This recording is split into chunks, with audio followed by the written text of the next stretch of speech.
Kasi parang sinasabi ng mga iba, nakikita naman namin, hindi maganda, pero wala naman kami mapuntahan, wala naman kami malapitan. Ngayon meron na. Ngayon meron na kayo malalapitan. Ito, ang lalapitan na ngayon ninyo, ako mismo. Dahil akong titingin dito araw-araw sa website natin at babasahin ko ang mga report na ibibigay ng taong bayan.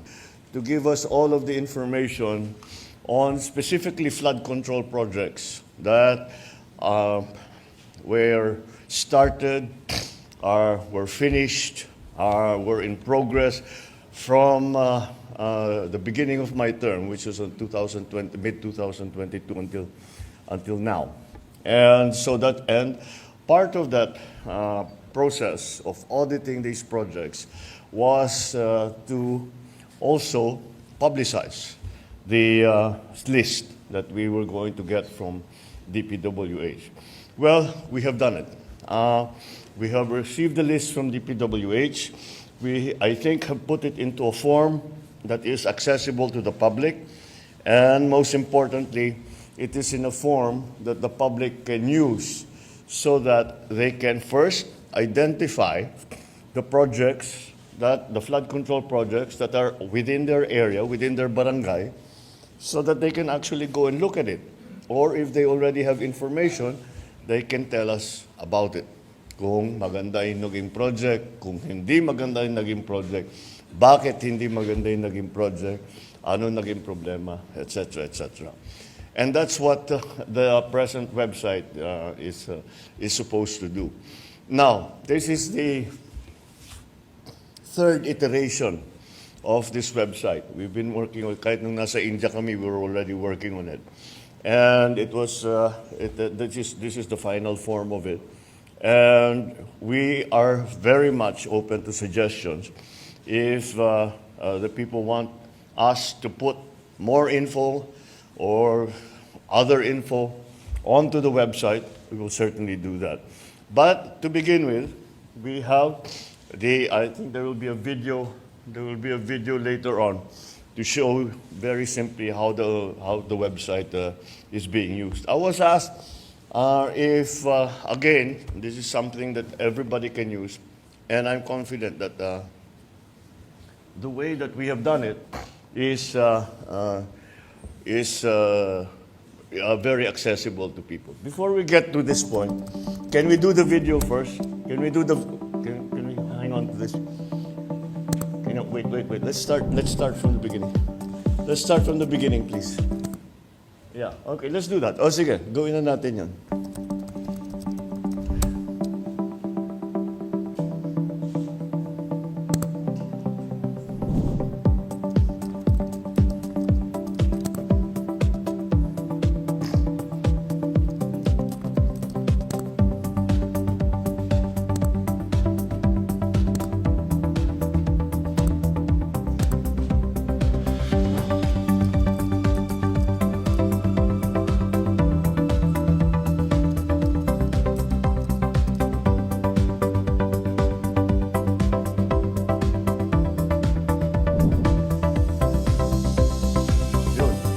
Another feature that we just added na pwede mong hanapin sa mapa.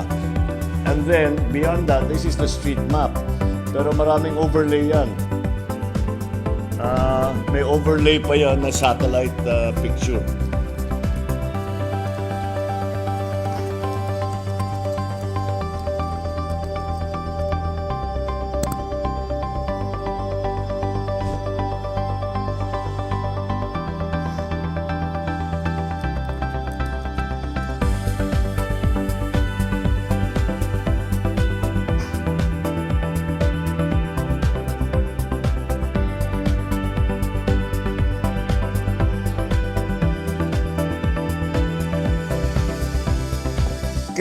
Can we just show the first page?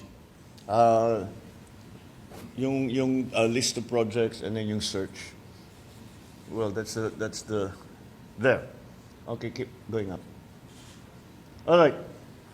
Doon sa pinakita, linalagay yung location, yung date, kung ano yung project.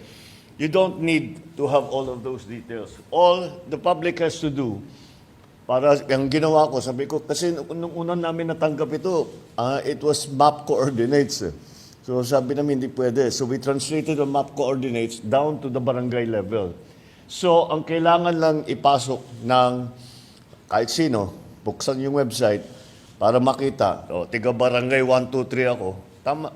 Yun, ilagay lang, ayan, barangay Tabaco. And they can search all of the projects that are in their area. So kung alam na nila, pwede na sila magsabi maganda naman. Pwede sila magsabi hindi maganda ang naging project. And so those are we just try to keep it as simple as possible so that people can just put yan lang naman basta barangay lang, tama na yun. Kasi yung isa may listahan pa where, when. That's not necessary. If alam ninyo, di gamitin nyo. Pero kung hindi necessary na ganun, ito na lang. Basta lagay nyo yung barangay ninyo at lalabas na lahat ng flood control project. Maybe there are certain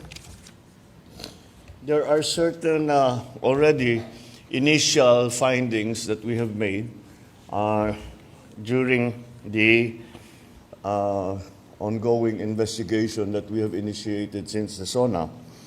And I think it is interesting for people to look into so that it can be a guide as to where maybe the problems have arisen. And these are key findings on flood control projects. Can we put that up? Yeah. These are basic data lang ito. Next page, yeah. The total cost of all of the projects since July 2022 until today is 545 billion pesos. I don't know about you, but that is a very big number by any measure. That is an enormous number. Let's keep going. Another observation is that there are 6,021 projects worth more than 350 billion that do not specify the exact type of flood control that is being built. Then, many projects also in different locations have exactly the same contract cost. I think anybody who works in either the private sector or the public sector, pag sinabi, may 50 project, pare-pareho, 150 million lahat. Pare-pareho lahat. Imposible yan. It is impossible for one barangay, even if they are the next barangay, to have the exact same project to the exact same amount with the exact same contractor. Imposible yan. And that is why that is a significant finding already that we have made. Now, can you keep going, please? What's in there? So, we looked at the regions kung saan ang pinakamarami. And this is what came out.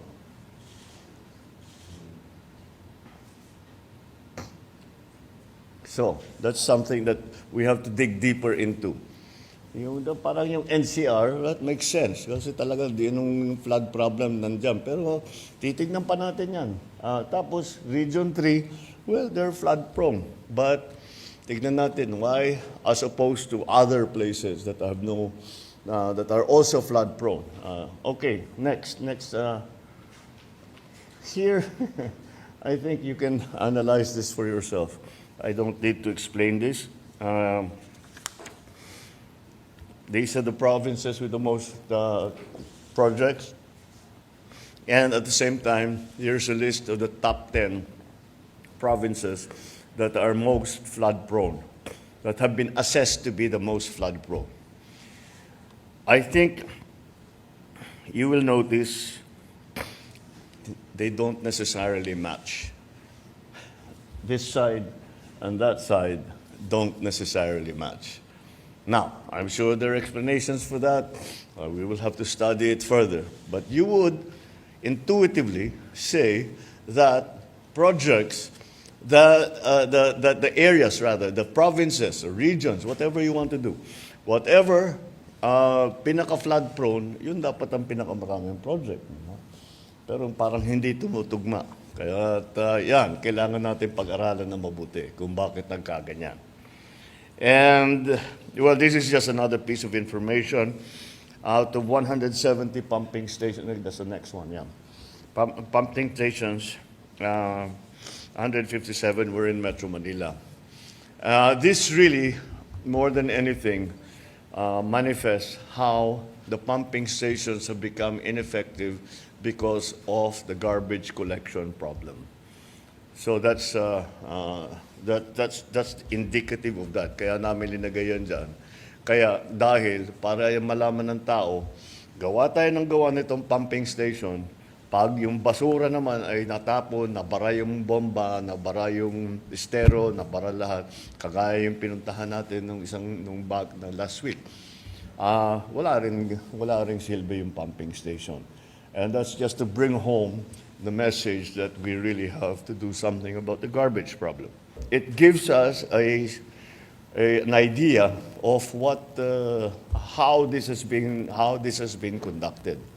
So I hope people will take advantage of this, and as I said, there is always a way for them to give their comments.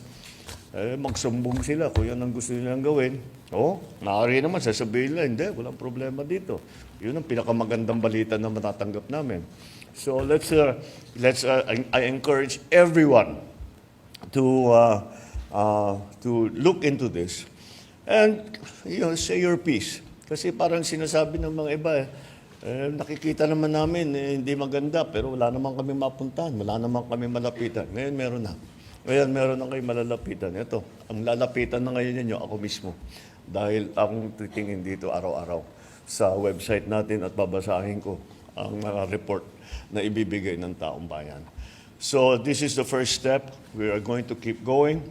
This is something that is, I think, absolutely necessary. We have to clean our ranks. This is it might be a little painful. Baka masangkot dyan yung mga tao na malapit sa atin. Ngunit kahit malapit sila sa atin, mas malapit naman siguro sa puso natin yung taong bayan. Kaya sila ang unahin natin. All right.